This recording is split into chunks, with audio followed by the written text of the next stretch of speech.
नमस्कार प्रिय विद्यार्थियों, हिंदी क्लास में आपका स्वागत है और मैं उम्मीद करता हूं कि आप स्वस्थ होंगे।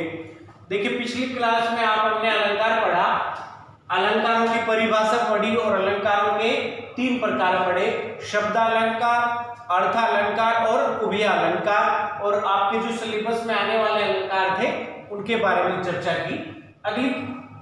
अगले टॉपिक पे बढ़ते हैं।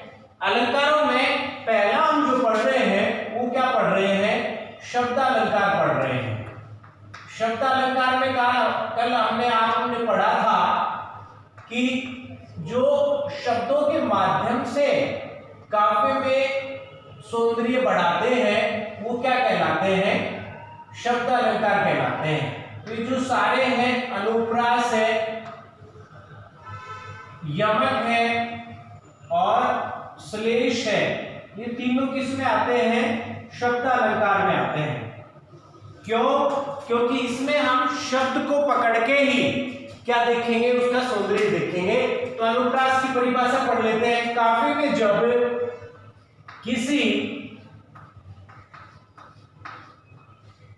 वर्ण की आवृत्ति, देखिए वर्ण आप जानते हो, जैसे कमल है तो क, ए, मैं, ए और ले और ए। तो ये क्या होता है? ये वर्ण होते हैं। जब सबसे छोटी इकाई क्या होती है? वर्ण। तो ये क्या है? वर्ण है। और वर्णों से मिलकर क्या बनता है? वर्णों से मिलकर क्या बनता है? शब्द बनता है। क्या बनता है? शब्द। तो इसीलिए कहा गया कि काव्य में जब किसी वर्ण की आवृत्ति का अर्थ होता है आना या प्रकट होना या दिखाई देना। आवृत्ति, और आवृत्ति का अर्थ होता है बार बार। आवृत्ति, काव्य में जब किसी वर्ण की आवृत्ति बार बार हो,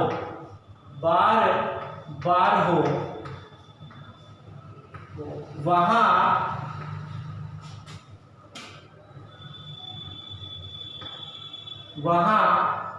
कौन सा अलंकार होता है? वहां अनुप्रास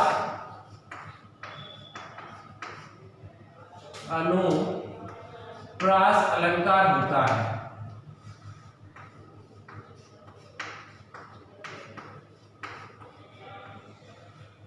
अनुप्रास अलंकार होता है। तो देखिए, किसी भी वर्ण की आवृत्ति क्या हो? बार बार हो। तो उदाहरण देख लीजिए, उदाहरण तो बहुत होते हैं इसके, और आप हम प्रत्येक कविता में भी देख सकते हैं। पहला उदाहरण देखिए, आपने पढ़ा भी होगा, तरणी, तनुजा, तरुवर,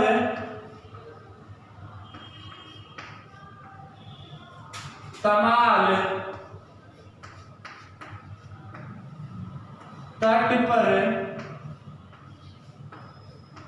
तट पर बहुवर, छाए। ये किसकी है? ये पंक्ति है भारतेंदु हरिश्चंद्र की। किसकी है? भारतेंदु की। देखिए, मैं देख लेता हूं कि आ रहा है नहीं, यहां तक भारतेंदु की है।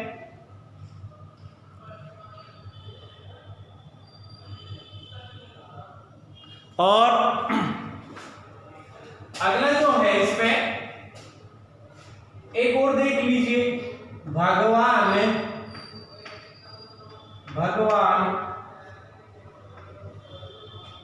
भक्तों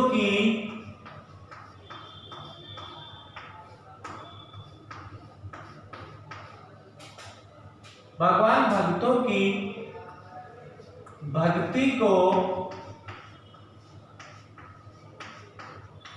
सफल कीजिए। तो क्या हो गया? देखिए, इसमें तय वर्ण आ रहा है, इसमें इसमें तय वर्ण आ रहा है, इसमें तय वर्ण आ रहा है, इसमें तय वर्ण आ रहा है और इसमें तय, तो तय वर्ण की आवर्ती के कारण यहां कौन सा हो गया, अनुप्रास अलंकार हो गया। इसमें कौन सा हो गया, भय वर्ण की आवर्ती के कारण कौन सा हो गया अलंकार, अनुप्रास हो गया। यमक में देखिए, काव्य में जब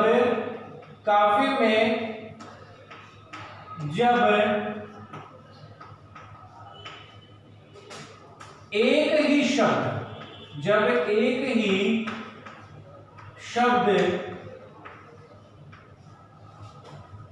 दो बार आए, एक ही शब्द दो बार आए, किंतु उसका अर्थ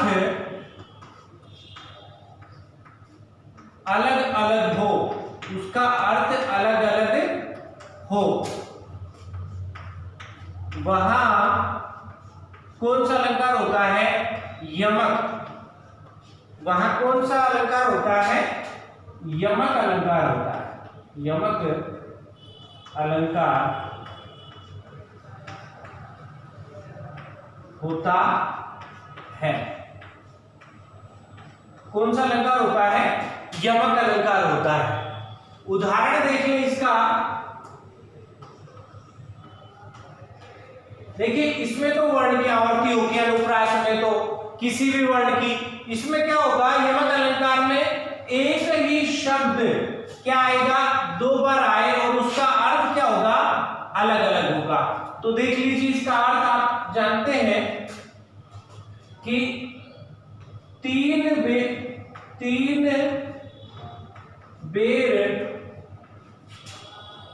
खाती थी,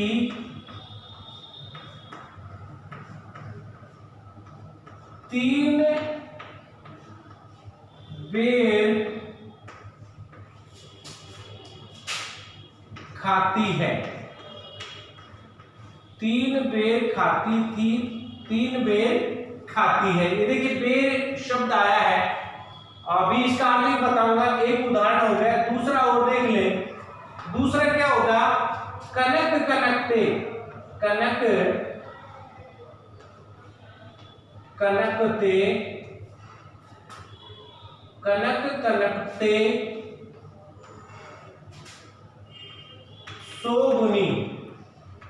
सो गुनी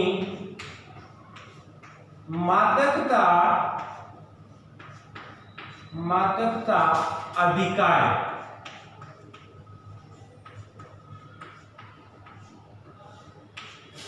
तो देखिए यहां तीन बेर में क्या होगा, तीन बार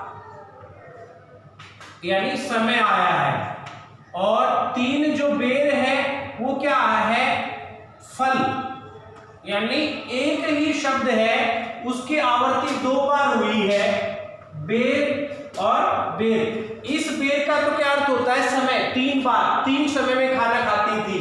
और अब क्या कर रही है, तीन बेर, यानी जो बेर जो फल है उससे ही खा के क्या चला रही है, काम चला रही है। ये जो पंक्ति है ये किसकी है, इसमें राजा जो शिवाजी है महाराज, मुगलों में जो आतंक मचाया था उसका जिक्र किया है। बिहारी साहब की पंक्ति है, ये किसकी है, बिहारी जी की है, बिहारी जी। तो उसमें बताया कि मुगलों का जो महिला है, रानियां हैं, उनका ये हाल है, जो तीन टेम खाती थी, तीन समय, अब वो क्या खा रही है, तीन बेरों से। और यहाँ कनक का अर्थ क्या लिया गया है, धतूरा, धतूरा, और यहाँ कनक का अर्थ क्या है, सोना। तो कह रहा है कि धतूरे से ज्यादा 100 गुना नशा किसमें होता है, सोने में होता है। क्यों होता है हमें पता ही नहीं चलता है। तो यहाँ एक धतूरा अर्थ लिया गया है और एक यहाँ सोना लिया गया है। तो ये दो उदाहरण थे। अब श्लेष अलंकार का देख लेते हैं। काव्य में जब एक शब्द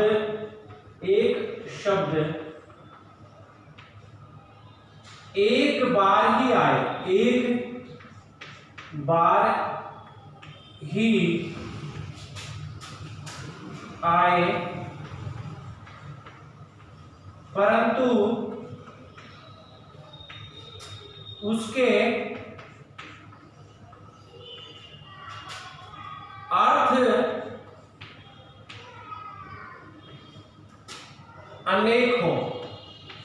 अनेक हो,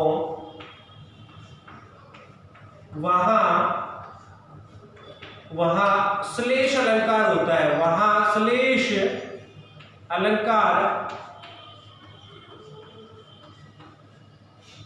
होता है।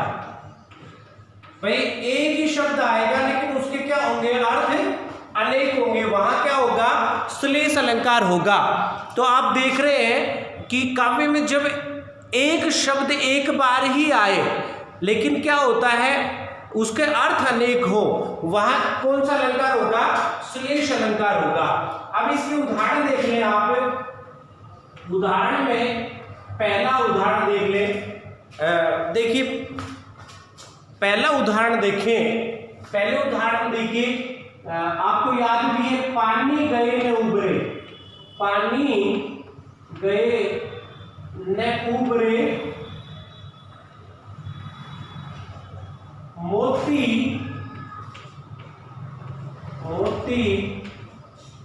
मानस और चून। ये तो पहला हो गया उदाहरण, इस पानी का इसमें अर्थ लिया गया है। और दूसरा उदाहरण लिख लें,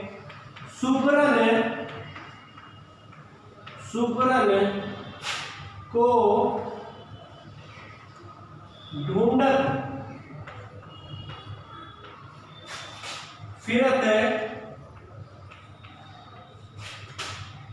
कामी, क्या है,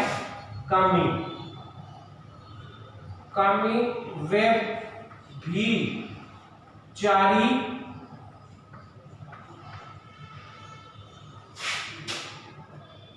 और चोर।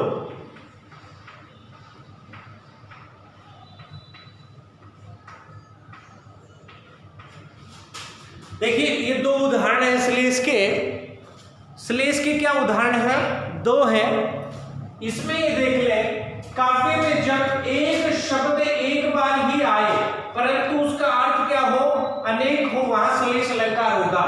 पानी गए ने उबरे, मोती मानस चून। मोती मानस और आटा जो होता है उसके बारे में बात की इसमें, कि पानी के बिना मोती का महत्व तो नहीं है, पानी के बिना मनुष्य जीवित नहीं रह सकता और आटे की कोई उपयोगिता नहीं है। एक पानी का जो आया है, केवल एक शब्द के पीछे क्या अर्थ निकल रहा है, अलग अलग उसकी उपयोगिता के आधार पे अर्थ निकल रहा है, इसलिए कौन सा अलंकार है, श्लेष। एक है सुबरन। सुबरन के क्या क्या अर्थ है, सुबरन के अर्थ होता है सौंदर्य, और सुबरन का अर्थ होता है अक्षर, और सुबरन का अर्थ होता है सोना। तो ये तीन अर्थ हो गए। कह रहे कि अच्छे सौंदर्य को कौन ढूंढता है, कामी। अक्षरों को कौन, कवि। एक शब्द माफ करना भूल गया था। कवि क्या ढूंढता है, अक्षरों को। कामी क्या ढूंढता है, सौंदर्य को। और व्यभिचारी क्या देखता है, सौंदर्य को। तो एक शुभ्रन के अर्थ में अनेक अर्थ आए हैं, इसीलिए कौन सा अलंकार है यहाँ, श्लेष अलंकार है। तो देखिए अपने अलंकार पढ़े, शब्द अलंकार में अनुप्रास अलंकार, यमक अलंकार और श्लेष अलंकार, तीन अलंकार कर चुके हैं। तो मैं उम्मीद करता हूं कि आपको समझ में आए होंगे। मैंने एक उदाहरण नहीं, दो उदाहरण करवाए हैं। जो आपको अच्छा लगे वो उदाहरण आप उतार सकते हैं, रख सकते हैं। तो आपने ध्यानपूर्वक सुना, उसके लिए आपको धन्यवाद।